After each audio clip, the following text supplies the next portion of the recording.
comme je disais tantôt, moi je travaille au CADRISC, donc je suis un employé de l'Institut de la statistique du Québec. Comment la présentation va se dérouler? Je vais présenter premièrement un peu dans quel, je dirais, contexte, comme l'a fait Franck tantôt, se déroule la recherche, surtout pour l'utilisation des microdonnées. Et rapidement, je vais rentrer après ça dans le vif du sujet pour les différentes enquêtes qu'on a à l'Institut. Donc, c'était très important pour vous de comment repérer les microdonnées. Mais si on parle de notre bord, surtout au bord de l'Institut, c'est aussi très important pour nous de faire cette présentation-là. Une des raisons pourquoi ça c'est important, c'est entre autres à cause de la mission de l'Institut. Donc, on a trois grandes, je dirais, missions importantes. Un, c'était de fournir de l'information statistique sur tous les aspects de la société québécoise. Donc, dans le deuxième point, on est aussi responsable de la réalisation de toutes les enquêtes statistiques d'intérêt général. Donc, on est vraiment le lieu privilégié en production et en diffusion de données, surtout pour, on parle des ministères ou pour les organismes gouvernementaux. Mais le point important pour nous autres, pour la présentation, dans la mission de l'Institut, c'était de faire en sorte d'exploiter tout le potentiel informatique statistique qu'on a dans nos microdonnées, tout en respectant aussi, de notre bord, la confidentialité des répondants. Donc, dans ce contexte-là, nous, on ne peut pas malheureusement, on n'a pas les ressources nécessaires pour faire l'exploitation complète. Donc, on privilégie l'accès à nos données par des chercheurs externes. Donc, nous, c'est important, surtout pour tous les bibliothécaires ici. Pour nous, c'est vraiment des intervenants de première ligne. Donc, c'est eux qui vont pouvoir donner l'information aux différents, que ce soit chercheurs ou étudiants, s'ils veulent utiliser nos microdonnées. Pour donner l'accès aux microdonnées à l'Institut de la statistique du Québec, on a l'acronyme SAD, qui est le Service d'accès aux données à des fins de recherche. Donc, qu'est-ce que ça? Ça regroupe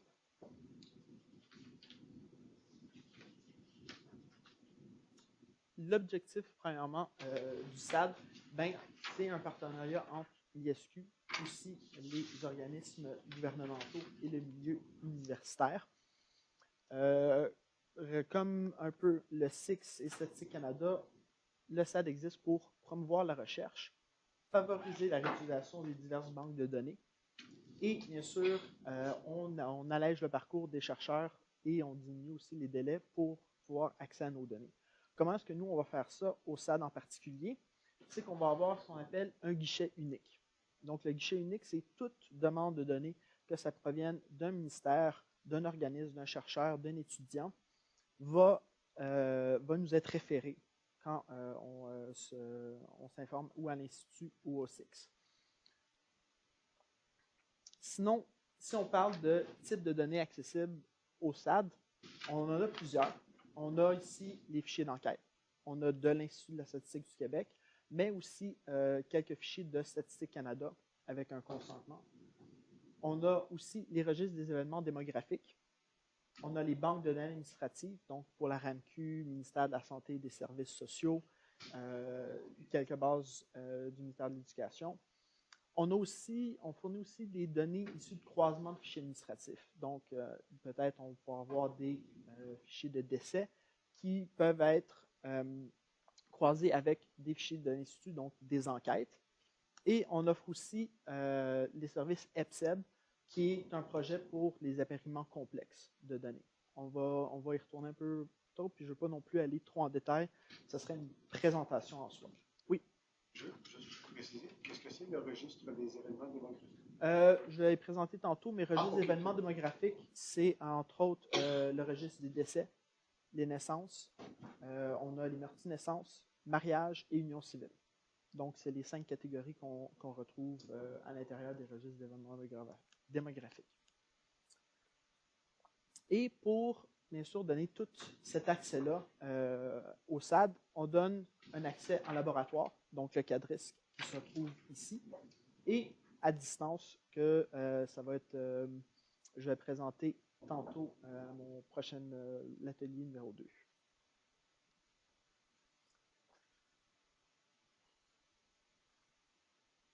Donc, On a deux sources qu'on va vérifier tantôt, où est-ce qu'on va pouvoir retrouver toutes ces informations-là. Un sur l'Institut, sur le gouvernement de l'Institut, et un autre sur le site du programme EPSEB. Je vais vous montrer tantôt, faire une démonstration de où est-ce qu'on peut trouver les différentes données. Le CADRISC. Donc, qu'est-ce que c'est le CADRISC? Surtout, je vais présenter Montréal. C'est un partenariat principalement avec le SIX. Et l'objectif principal de ce partenariat-là, c'était de promouvoir plus efficacement les données de l'Institut. Donc, le SIX avait une très grande expérience pour la promotion. Donc, le but premier du partenariat, c'était de profiter de cette expérience-là. Aussi, on est chanceux, le SIX, eux, ils nous fournissent toute l'infrastructure. Donc, pour que le CADRIS existe, eux, ils nous fournissent les locaux, les ordinateurs et bien sûr tous les programmes, les logiciels qui sont nécessaires pour les chercheurs. On a aussi un CADRIS à Québec, mais comparativement ici, il fait, je dirais, malheureusement très dur. On a juste 2 ordinateurs, malheureusement, et avec 5 projets en ce moment, je dirais que les chercheurs doivent se battre pour pouvoir les utiliser. On est beaucoup limité comparativement au CADRISC à Montréal, mais avec l'accès à distance, on pense pouvoir régler une partie de ces problèmes-là. Donc, si on va dans le vif, donc les données disponibles au CADRISC, plus particulièrement, comme je disais tantôt, on a les enquêtes disponibles, on en a 53. On a aussi les fichiers des événements démographiques, qu'on appelle RED, depuis 1985. Je vais présenter plus en détail à travers ça les dates disponibles pour ceux-ci. Et c'est aussi possible d'avoir accès à des enquêtes sur les entreprises. Mais c'est beaucoup plus par demande, puisqu'on n'a pas tant d'utilisation de ces micro-données-là. Donc, un chercheur doit présenter son projet au SAD, et après ça, il y a une décision qui est prise en termes de faisabilité et aussi en termes du comité d'examen, point de vue éthique.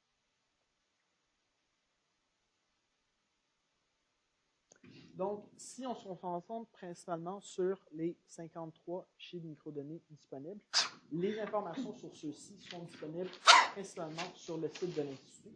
On va y aller tantôt pour vérifier où est-ce qu'ils sont et où se trouve l'information. Ils sont principalement classifiés en 3 catégories. On a les enquêtes sur la santé et le bien-être de la population. On a les enquêtes sur la culture et les communications et les enquêtes sur le travail et la rémunération. Je prends un peu d'eau.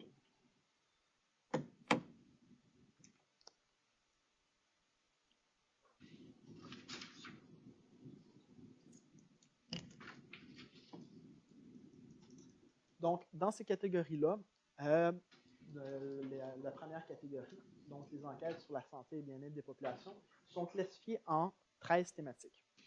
Donc, on a les activités physiques, on a des enquêtes sur les allaitements, les communautés. Sur le développement de l'enfant, ça c'est la seule enquête qu'on a à l'Institut, c'est l'ELDEC, donc l'étude longitudinale sur le développement des enfants. Donc, c'est une cohorte d'à peu près 2000 enfants qu'on a suivis depuis la naissance et maintenant ils sont rendus à 14 ans. Comparativement aux autres enquêtes, il y a un site Internet spécifique à cette enquête-là où est-ce que toute la documentation méthodologique et les publications s'y retrouvent. Donc, je vais pouvoir vous montrer tantôt en particulier. Si on continue, on a quelques enquêtes sur les enfants et les adolescents et les enquêtes sociales et de santé. Ça, les enquêtes sociales et de santé, c'est vraiment la thématique où est-ce qu'on a le plus d'enquêtes disponibles. En tout, on en a 16. C'est aussi dans cette thématique-là qu'on va retrouver les fichiers qu'on a avec StatCan. Donc ici, les fichiers qu'on a disponibles, c'est le SCC, donc enquête sur la santé des communautés canadiennes.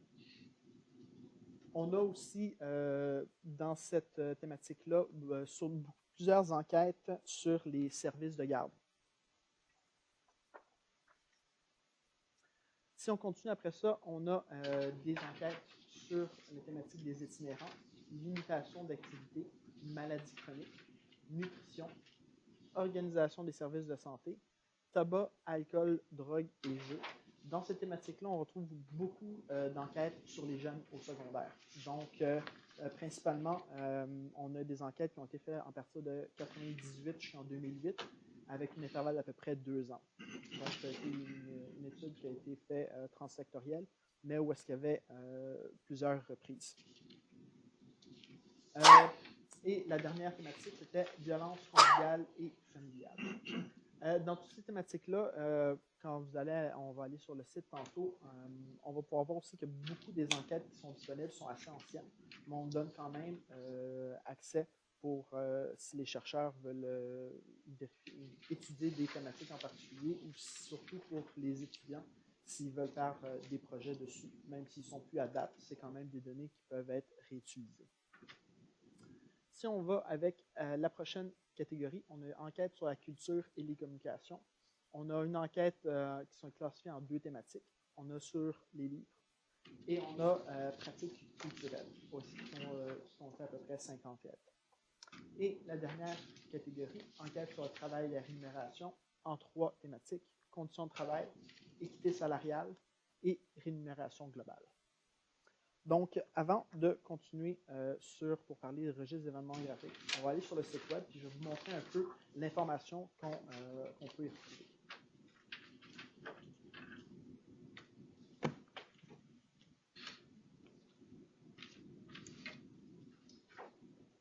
Donc, 2 façons principales pour se rendre sur le site web. On peut se rendre à partir du site web du SIX, qui était disponible tantôt dans Données, Institut de la statistique du Québec.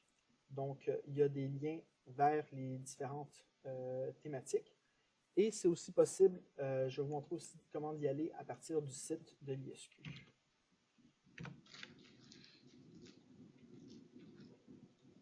Donc, à partir du site de l'ISQ, sur le menu de gauche, on a en dessous de Institut Services. Et ici, on a les services d'accès aux données à des fins de recherche. Donc, ça ici, c'est le SAD, comme je vous parlais tantôt, qui comprend le CADRISC et EPSEB pour service d'appariement. Donc, ici, on a une petite définition de qu'est-ce que le SAD. Qu'est-ce qui nous intéresse à nous autres, c'est le CADRISC. À l'intérieur du CADRISC, on a une définition de qu'est-ce qu'est le CADRISC, les conditions préalables et surtout les procédures pour avoir accès aux données. Donc, si les chercheurs ou des étudiants demandent des informations, principalement pour l'accès aux données et c'est quoi les procédures nécessaires, toute l'information se retrouve ici. On a aussi comment se déroule d'habitude une session de travail régulière et le logiciel statistique qui sont disponibles au CADRISC. La partie qui nous intéresse, c'est banque de microdonnées accessibles. Donc, quand Jean m'a présenté, il m'a demandé de faire la présentation, je suis allé vérifier sur le site, j'ai trouvé qu'en termes d'informations qui regroupaient toutes les enquêtes, n'étaient pas disponibles. Donc, j'ai créé, si vous avez pris tantôt, il y avait les feuilles, donc j'ai créé une liste des enquêtes disponibles à l'exploitation. Donc là, vous allez retrouver toute la liste des enquêtes qu'on a au CADRISC pour les enquêtes et aussi les dates qui sont disponibles pour le registre d'événements démographiques qu'on va voir tantôt. Donc, s'il n'y a pas d'informations spécifiques sur les différentes enquêtes, mais ça permet quand même d'avoir une vue d'ensemble de toute la liste des enquêtes disponibles. Donc, c'est aussi possible ça c'est un document, si vous cliquez dessus, c'est un document PDF, donc de pouvoir l'enregistrer et de l'envoyer à un chercheur s'il demande ce type d'informations-là. Si on va principalement sur enquête de la santé et bien-être de la population, donc une des catégories que j'avais présentées au début, on a en haut les 13 thématiques qu'on discutait. Donc, dans ces 13 thématiques-là, pour chaque thématique, c'est un hyperlien un peu plus loin dans la page. Donc, disons enquête sociale et de santé.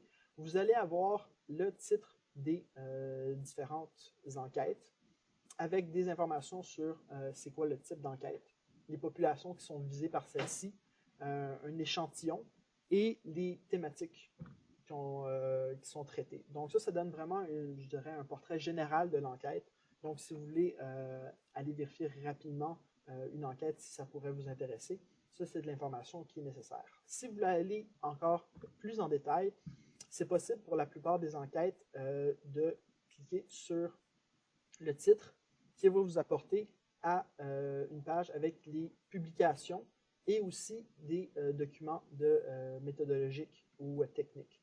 Donc ici, c'est possible d'avoir le cahier technique et guide méthodologique pour l'enquête québécoise sur la santé et population 2008. Donc la plupart des enquêtes sont, si le titre n'est pas en fichier gras, à la fin, c'est possible aussi d'aller chercher spécifiquement de la documentation technique et méthodologique.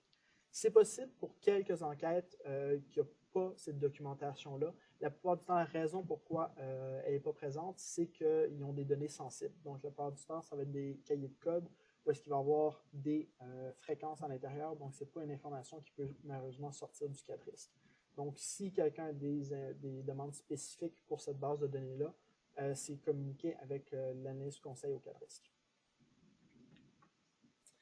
Ici, je vous présente une bonne idée du site, mais il est prévu pour la prochaine année qu'il va y avoir une refonte de celui-ci. Les informations devraient rester similaires, mais il devrait être un peu plus facile pour pouvoir naviguer à l'intérieur. C'est aussi possible pour certaines enquêtes, il faut faire attention, disons, dans l'enquête sur les cultures et communications, des fois, il va juste sembler qu'il y a une enquête, mais dans le titre aussi, il précise qu'il y a d'autres années qui sont disponibles. Donc, pour quelques enquêtes, ils sont pas c'est vraiment une thématique qui est discutée. Les dates sont après le titre.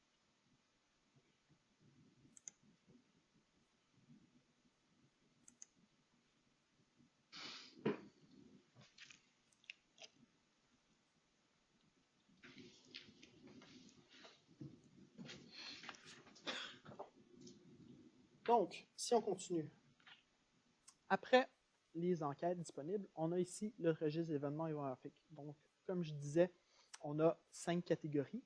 On a les fichiers de naissance vivants qui sont disponibles de 1985 à 2009. On a le fichier des décès au Québec de 1985 à 2008. Fichier des morts-naissances, 1985 à 2009. Fichier des mariages, 1985 à 2010 et Union civile 2002 à 2010. Tous les renseignements, en tout cas, que vous allez trouver sur les 3 premières catégories vont être disponibles sur le site d'EPSEB. Pourquoi le site d'EPSEB et pas le site de l'Institut? C'est parce que le site d'EPSEB, en tant que service d'accompagnement aux chercheurs, qui donc permettait des appariements complexes, il y avait à l'intérieur de ça, c'était souvent des appariements avec des données administratives, comme on retrouve ici, avec d'autres fichiers de d'autres ministères. Et surtout, ça permettait de faire des appariements avec des fichiers qui n'avaient pas d'identifiant unique. Donc, la raison pourquoi ils ont été mis là, c'était vraiment parce que c'était plus pratique d'avoir toutes ces bases de données-là à un même endroit. Vous avez remarqué aussi que certaines banques fichiers d'événements géographiques ne sont pas récents. La raison pourquoi, c'est parce que les bases de données qui sont disponibles, les fichiers qui sont disponibles au cadriste, doivent être des fichiers fermés.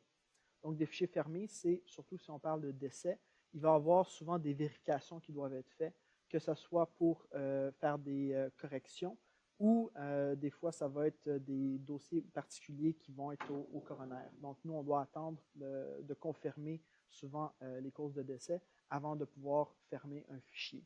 Il y a en ce moment des discussions pour avoir accès aux fichiers préliminaires, mais il n'y a pas encore de décisions qui ont été prises pour ceux-ci.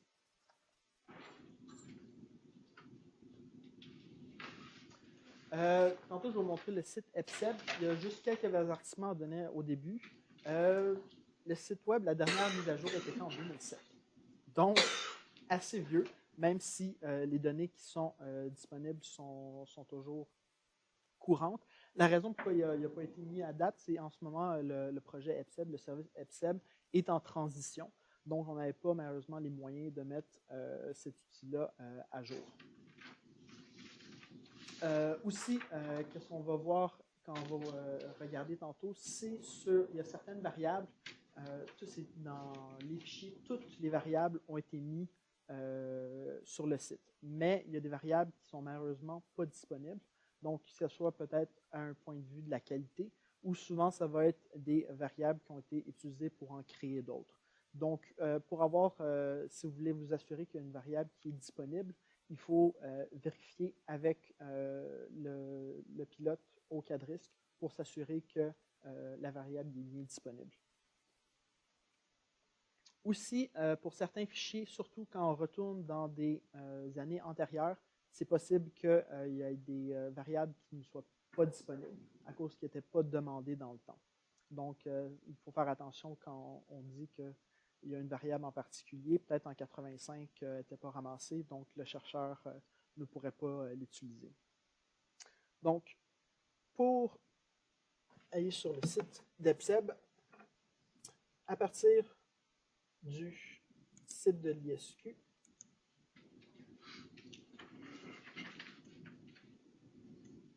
donc, quand vous allez sur la page des services d'accès aux données à des fins de recherche, on a ici EPSEB Service d'appariement qui vous apporte directement au site web. À l'intérieur, pour consulter les données spécifiquement au RAID, peut-être ce que j'ai oublié de parler tantôt, pour les fichiers qui sont disponibles, on a juste les trois premiers, donc naissance, morti-naissance et décès. Les mariages et unions civiles, malheureusement, ils ne sont pas disponibles là comme ce n'était pas des données qui étaient souvent utilisées pour le type d'appariement. Donc, dans le dictionnaire de données, vous pouvez aller dans Consultation. Mots-clés. Je peux essayer. Pouvez-vous parler un peu plus fort? Oui. Donc, le mot-clé, ça va être décès ou naissance. Vous pouvez l'indiquer.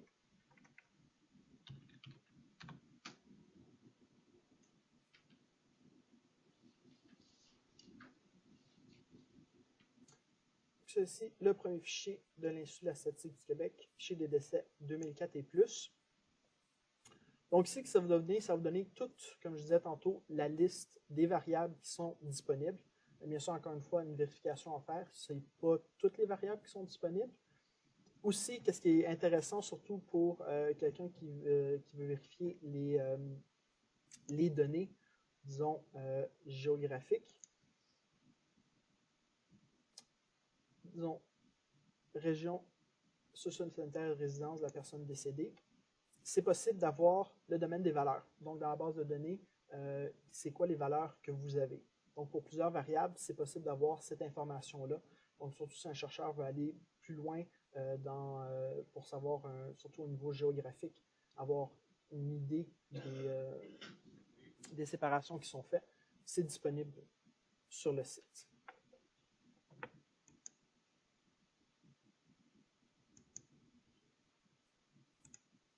Donc, merci de votre attention. Est-ce qu'il y a des questions?